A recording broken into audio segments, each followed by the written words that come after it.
last thing I want to talk about here is the idea of power and authority. Fear takes away or attacks three things, first of all.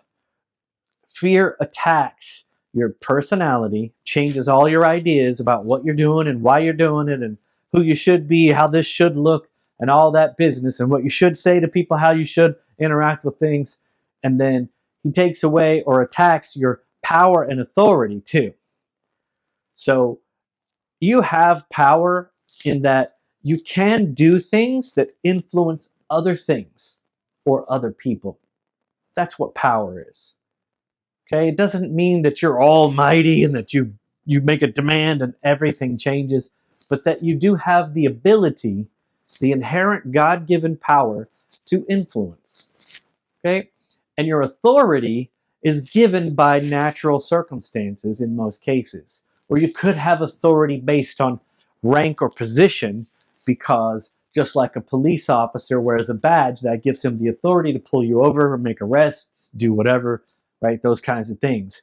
So authority is given, but once you've been given the authority, you can choose not to use it and don't demonstrate your power at all. And so fear jumps in there and tries to convince you that you, number one, that you don't have any authority, and number two, you probably can't influence anybody. In other words, he attacks your idea, the idea that you have power.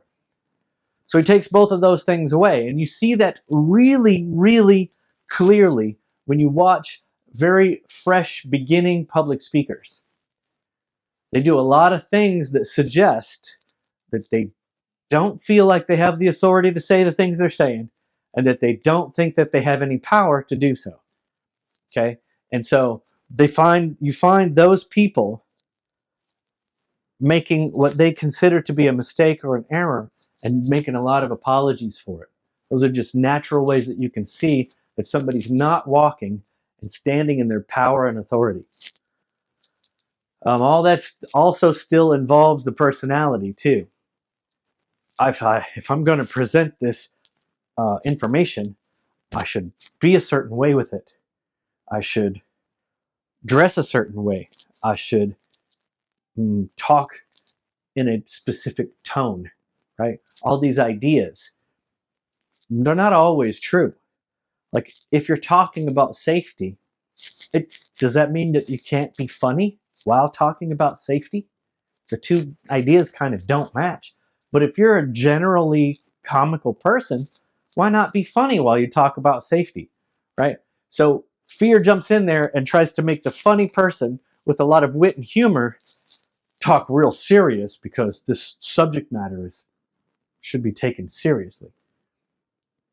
But you can get those same points across while having some comedic value. So fear just jumps in there, gets you all mixed up.